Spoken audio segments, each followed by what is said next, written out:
নমস্কার, কেমন আছেন সবাই?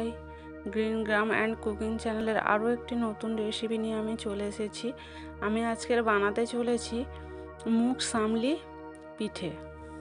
শীতের দিনে সবাই পিঠে খেতে পছন্দ করে, তাই আমি আজকের পিঠের এই রেসিপিটা আপনাদের সামনে বানিয়ে দেখাবো। আমি এখানে একটা নারকেল নিয়ে নিয়েছি। নারকেলটাকে আমি একটু কুড়িয়ে নিলাম। এবারে এখানে আমি 200 গ্রাম মতো মুগ ডাল নিয়েছি। মুগ ডালটা একটু ভালো করে ভেজে নেব।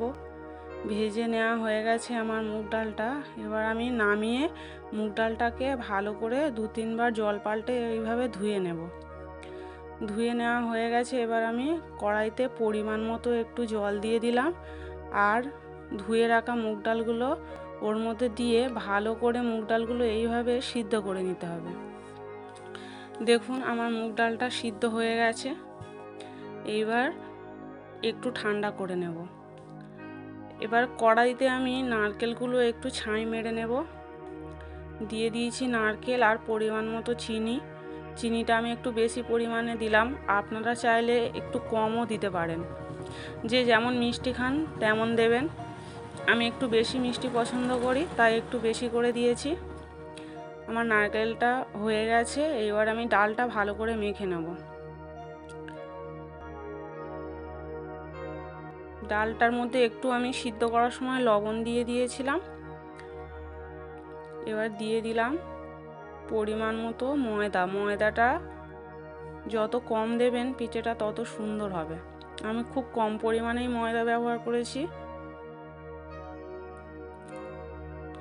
এইভাবে ভালো করে মাখিয়ে নিতে হবে। দেখুন আমার মাখাটা কমপ্লিট হয়ে গেছে। ডোটা ঠিক এরকমই হবে। এবার আমি ছোট ছোট লেচি বানিয়ে নেব। পিঠেগুলো আমি খুব ছোট্ট ছোট বানাবো। এবার লেচিগুলোকে আমি ভালো করে গোল করে নেব। দেখুন আমার লেচিগুলো গোল করা হয়ে গেছে। এবার আমি একটা করে পিঠে বানিয়ে দেখিয়ে দেব। দেখুন এইভাবে খুলি মতো বানিয়ে নিতে হবে। এবার আমি যে নারকেলের পুরটা রেডি করেছিলাম সেটা এর মধ্যে অল্প অল্প করে দিয়ে পিঠের শেপে বানিয়ে নিতে হবে। এইভাবে দুদিক দিয়ে ভালো করে মুড়িয়ে দেবেন যাতে না খুলে আসে। এবার এইভাবে লম্বা করে আমি বানিয়ে নিচ্ছি। আপনারা চাইলে অন্য শেপ দিতে পারেন। দেখুন আমার এইভাবে পিঠেগুলো বানানো হয়ে গেছে। সব পিঠেগুলো আমি এইভাবেই বানিয়ে নিয়েছি। এবার আমি একটা সিরাম তৈরি করব। আমি কিছুটা পরিমাণে এখানে জল নিয়ে নিয়েছি। এবার পরিমাণ মতো চিনি দিয়ে দেব। এবার কিছু পরিমাণে আমি দিয়ে দিলাম এলাচ। এলাচগুলো আমি একটু ফাটিয়ে দিয়েছি, আর দিয়ে দিয়েছি সামান্য একটু ফুড কালার, যাতে সিরামটা দেখতে সুন্দর হয়। এইভাবে কিছুক্ষণ ফুটিয়ে নিতে হবে। আমার সিরামটা প্রায় তৈরি হয়ে গেছে। এবার আমি পিঠেগুলোকে ভেজে নেব। দেখুন আমি এখানে কড়াইতে সর্ষে তেল দিয়ে দিয়েছি। সর্ষে তেলটা ভালো করে গরম করে নেব। এবার একে একে পিঠেগুলো এইভাবে ছেড়ে আমি লাল লাল করে ভেজে নেব। আপনারা চাইলে সাদা তেল ইউজ করতে পারেন। আমি এখানে সর্ষে তেল ব্যবহার করেছি।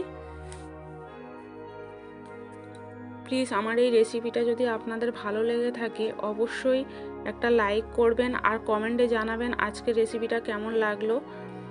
আর প্লিজ চ্যানেলটিকে এখনও যারা সাবস্ক্রাইব করেননি আমার চ্যানেলটিকে অবশ্যই সাবস্ক্রাইব করে দেবেন।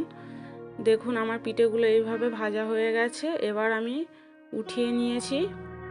সব পিঠেগুলো আমি এইভাবেই লাল লাল করে ভেজে নিয়েছি। এবার আমি সিরামের মধ্যে এগুলোকে দিয়ে দেবো। দিয়ে এরকম 2-3 ঘন্টা রেখে দিলে পুরো তুলতুলে নরম মুগ সামলি রেসিপি রেডি হয়ে যাবে।